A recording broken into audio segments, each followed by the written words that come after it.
Olá pessoal, nesta nossa segunda etapa da nossa aula de inscrições e circunscrições em sólidos, nós temos agora uma esfera inscrita no cone. Uma esfera que está por dentro do cone, onde as partes da geratriz do nosso cone encostam na nossa esfera. Perceba que nessa leve encostada nós temos a definição de uma reta que tangencia uma circunferência. E isso nos garante a formação de um ângulo de 90 graus, que será muito útil aqui nessa consideração. Nós também temos a altura do nosso cone, que define 90 graus com raio. E a partir dessa observação, nós já sabemos que a geratriz é a hipotenusa, que o raio é um dos catetos e que a altura também é um dos catetos. Isso já era conhecido por nós das aulas de cones.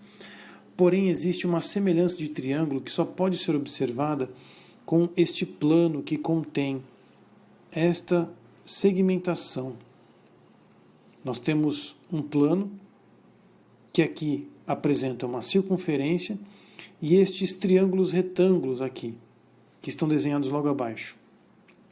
Vamos dar nome aos pontos A, O e D e perceber que nós temos este cateto com esta hipotenusa.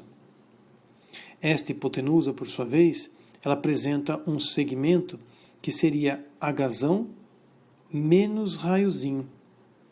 De toda a altura, nós retiramos o raio, e eis que nós temos esta hipotenusa.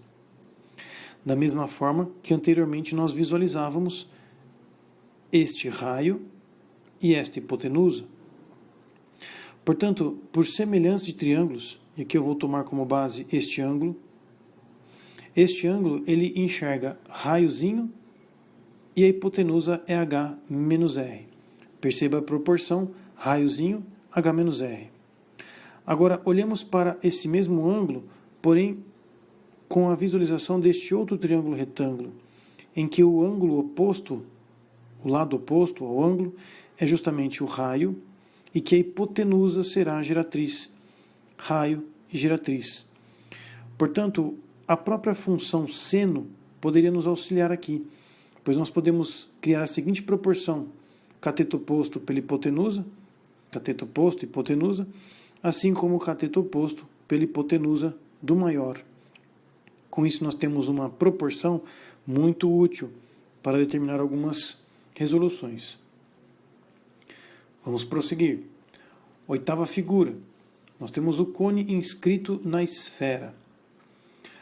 Um cone inscrito numa esfera apresenta apenas esses pontos que seriam continuamente tocados pela esfera. Essa circunferência do nosso cilindro, essa circunferência do nosso cone, ela encosta por toda a esfera. Pegando um plano que contenha tanto o centro da esfera quanto o centro da circunferência do cone, nós podemos definir esse desenho logo abaixo, em que apresenta um triângulo com estes dois pontos. Um deles é o centro O da esfera e este ponto Ozinho minúsculo, que seria o centro da circunferência da base do cone. Perceba que deste ponto, do centro da esfera até o ponto A, nós temos justamente o raio da esfera. Da mesma forma, do ponto O até o vértice do nosso cone, nós também temos o raio. Com isso, já buscando o paralelo com o cone, que apresenta uma altura, nós podemos dizer que este segmento menor seria a altura do nosso cone subtraído deste raio. Por isso aqui, Hzinho menos raio. Note também que do centro da nossa circunferência do cone até a extremidade da esfera, nós temos este raiozinho aqui definido. Com isso, nós podemos confeccionar um triângulo retângulo e a sua relação trigonométrica, raio ao quadrado, hipotenusa, igual a raiozinho ao quadrado, um dos catetos, mais H menos Rão ao quadrado, que é o outro cateto. Também uma relação que apresenta 3 variáveis, raio, raiozinho e H, o que não permite para nós aqui isolar um dos termos. Com algumas informações da questão, nós podemos desenrolar essa fórmula. Agora vamos às últimas figuras. Nona figura seria a esfera inscrita numa pirâmide regular de base quadrada. Nós temos aqui então uma pirâmide de base quadrada, em que estes pontos M e N são justamente a metade do segmento da base. Junto com o vértice, eles vão definir um triângulo, que contém no seu centro deste plano também o centro da circunferência. Por isso nós podemos transcrever este plano, colocando aqui os pontos N, M e V, para demonstrar que esta circunferência está tangenciando estes segmentos que definem as laterais deste triângulo. Uma vez que nós temos uma reta que tangencia uma circunferência, novamente nós podemos dizer que este ângulo é de 90 graus. E muito do que já fizemos será muito semelhante aqui, pois nós temos uma giratriz, lado sobre 2 e a altura formando um triângulo retângulo bem grande, que pode ser definido aqui por este teorema de Pitágoras. Agora, novamente, nós temos um ângulo que eu vou usar para definir o cateto oposto, raiozinho, e aqui a nossa hipotenusa. Novamente, a hipotenusa era definida ali pela subtração deste segmento Hzão menos o raiozinho, portanto aqui é H menos raiozinho. E assim nós caminhamos novamente, cateto oposto pela hipotenusa, assim como no triângulo maior nós temos a semelhança devido aos ângulos, cateto oposto lado sobre 2, dividido pela hipotenusa, Gzão, o que está aqui definido na mesma sequência, e que rearranjando matematicamente nós podemos colocar esse 2 aqui em cima, apenas para mudar o aspecto e não deixar tão feio assim.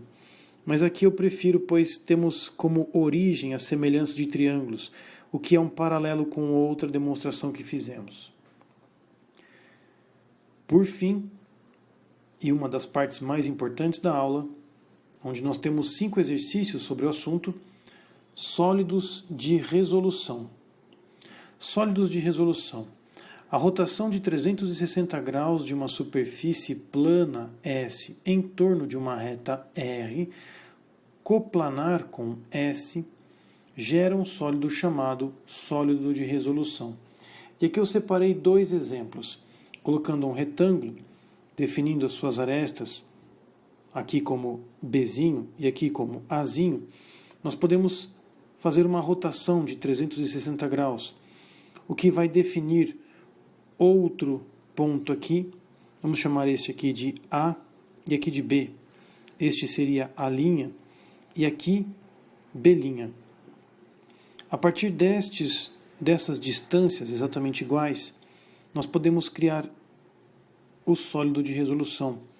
Perceba que aqui eu faço a volta, tomando como referência a mesma medida, Bzinho, aqui, e com isso nós podemos finalizar e perceber que um retângulo, quando é feito a rotação de 360 graus em das suas arestas, nós definimos um cilindro que apresenta como raio Bzinho e como altura o próprio Azinho, que são as medidas do retângulo original. Com isso nós podemos definir algumas características como volume, área superficial, área total. Da mesma forma aqui nós temos que proceder com um triângulo retângulo, onde um dos seus catetos é a base para a rotação. Vamos posicionar aqui o ponto A e tomando como referência a mesma medida que aqui defini como Azinho, nós podemos criar a rotação e puxar a giratriz que justamente definiria este cone que aqui está sendo construído. Portanto, um triângulo retângulo, quando é feita uma rotação de 360 graus em um de seus catetos, pode confeccionar um cone, onde o raio da base é equivalente a A, a altura, podemos dizer, seria equivalente a um bezinho, um dos catetos, e que a hipotenusa guarda uma relação com estes catetos. Portanto, a partir daqui, nós podemos já resolver alguns exercícios. Bora lá?